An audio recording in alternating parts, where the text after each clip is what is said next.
ನಮಸ್ಕಾರ big boss ಮುಂದಿಗೆ ನಾನು ನಿಮ್ಮ ಲೈಫ್ ರಾಜೇಶ್. ಈ ನನ್ನ ಚಾನಲ್ಗೆ ನಿಮ್ಮೆಲ್ಲರಿಗೂ ಸ್ವಾಗತ. ನಿನ್ನೆ ಬಿಗ್ ಬಾಸ್ ಎಪಿಸೋಡ್ನಲ್ಲಿ ಏನು ನಡೀತು ಎಂದು ನೋಡೋದಾದ್ರೆ, ಭವ್ಯಗೌಡರ ಜಿಲೇಬಿ ಕಳ್ತನವಾಗಿತ್ತು. ಮೊನ್ನೆ ಕೊಟ್ಟಿದ್ದ ಜಿಲೇಬಿಯನ್ನು ತಿನ್ನದೇ ಆಗಿ ಫ್ರಿಜ್ನಲ್ಲಿಟ್ಟಿದ್ರು. ಅದನ್ನು ಯಾರೋ ಕದ್ದು ತಿಂದಿದ್ದರಿಂದ ದುಃಖದಿಂದ ಭವ್ಯಗೌಡರು ಅವರ ಹೊಟ್ಟೆ ಹಾಳಾಗಿ ಹೋಗ್ಲಿ, ಲೂಸ್ ಮೋಷನ್ ಆಗಲಿ ಅಂತ ಕೂಗಾಡ್ತಿದ್ರು. ಆಗ ಅಲ್ಲಿಗೆ ಬಂದ ಮನೆ ಕ್ಯಾಪ್ಟನ್ ಆದ ಧನರಾಜನಿಗೆ ನನಗೆ ನ್ಯಾಯ ಕೊಡಿಸಿ ಎಂದು ಕೇಳಿ ಕೂಗಾಡಿದರು. ಆಗ ಧನರಾಜನು ಎಲ್ಲರ ಬಳಿ ಹೋಗಿ ಫ್ರಿಜ್ಜಿನಲ್ಲಿಟ್ಟಿದ್ದ ಜಿಲೇಬಿನ ಯಾರು ತಿಂದಿರಿ ಎಂದು ಎಲ್ಲರ ಬಳಿ ಕೇಳಿದನು. ಆಗ ಮೋಕ್ಷಿತ ಮತ್ತು ಐಶ್ವರ್ಯ ಅವರು ನಾವು ತಿಂದ್ವಿ ಅಂತೇಳಿ ಒಪ್ಕೊಂಡ್ರು. ಅವರನ್ನು ಕರೆದುಕೊಂಡು ಬಂದು ಭವ್ಯಗೌಡರ ಬಳಿ ಕ್ಷಮೆಯನ್ನು ಕೇಳಿಸಿದನು. ಆಗ ಭವ್ಯಗೌಡರು ಯಾವುದೇ ರೀತಿಯಾಗಿ ಸ್ಪಂದಿಸಲಿಲ್ಲ. ನಿನ್ನೆ ಶನಿವಾರ ವಾರದ ಕತೆ ಕಿಚ್ಚನ ಜೊತೆ ಪ್ರಾರಂಭವಾದಾಗ ಸುದೀಪ್ ಅವರು ತ್ರಿವಿಕ್ರಮ್ಗೆ ಸಾಕು ಬರೀ ಮನೆಯಿಂದ ಇಲ್ಲಿ ಶೋಗಳು ಕಾಯ್ತಿವೆ ಮತ್ತು ಸಂಬಂಧಗಳು ಬೆಳೆಸೋಕ್ಕೆ ಧಾರಾವಾಹಿಗಳು ಕಾಯ್ತಿವೆ ಎಂದು ಹೇಳಿದರು.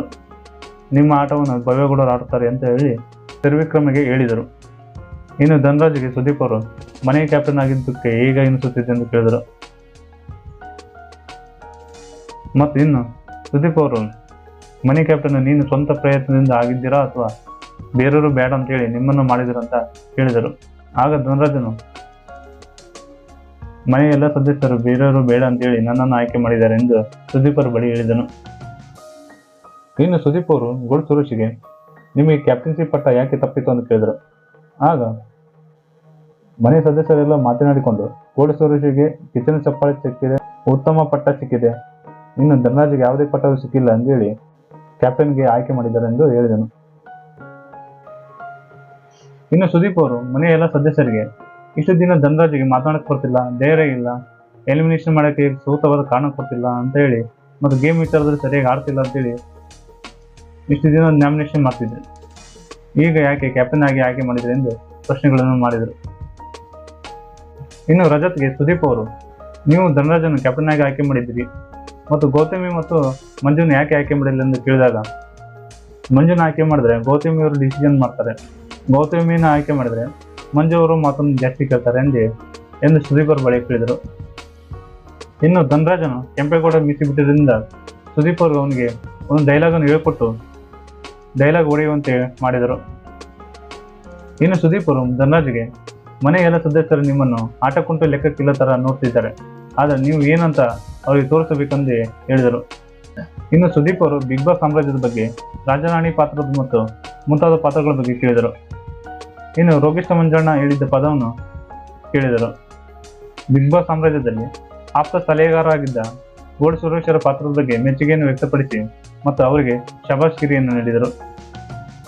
ಇನ್ನು ಬಿಗ್ ಬಾಸ್ ಸಾಮ್ರಾಜ್ಯದಲ್ಲಿ ಉಗ್ರ ಮಂಜು ಅವರು ಗೌತಮ್ ಅವರಿಗೆ ನೀಡಿದ ಸಲಹೆಗಳ ಬಗ್ಗೆ ಮತ್ತು ತಾರತಮ್ಯದ ಬಗ್ಗೆ ಸುದೀಪ್ ಅವರು ಕ್ಲಾಸ್ ತೆಗೆದುಕೊಂಡರು.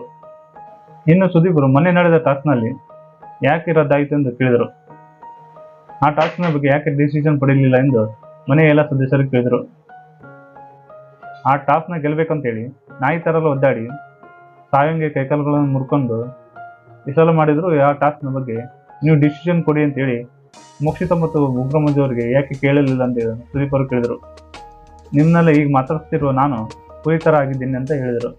ಮತ್ತು ನಿಮ್ಮನ್ನೆಲ್ಲ ನೋಡ್ತಿರುವ ವೀಕ್ಷಕರು ಕುರಿಯಾಗಿ ಕಾಣುತ್ತಿದ್ದಾರೆ ಎಂದು ಪ್ರಶ್ನಿಸಿದರು. ಈ ವಾರದ ಉತ್ತಮ ಮತ್ತು ಕಳಪೆಯನ್ನು ಕೊಡಲು ಮನೆಯ ಕ್ಯಾಪ್ಟನ್ ಆದ ಧನರಾಜ್ಗೆ ವಿಶೇಷ ಅಧಿಕಾರವನ್ನು ಕೊಟ್ಟಿದ್ದರು.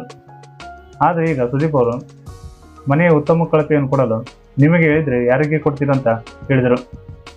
ಆಗ ಉಗ್ರ ಮಂಜಿಗೆ 5 ಕಳಪೆ ಮತ್ತು ಮೋಕ್ಷಿತ ಅವರಿಗೆ 5 ಕಳಪೆಯನ್ನು ಕೊಟ್ಟಿದ್ದರು.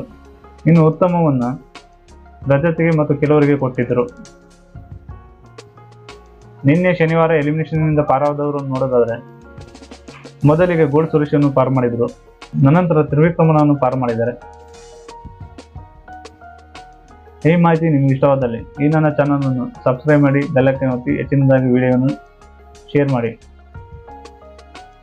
ಮತ್ತು ಈ ನನ್ನ ಇನ್ಸ್ಟಾಗ್ರಾಮ್ ಐಡಿಯನ್ನು ಫಾಲೋ ಮಾಡಿ ಮತ್ತು ನಿಮ್ಮ ಸಪೋರ್ಟ್ ಎಂದಿಗೂ ನೀಡಿ.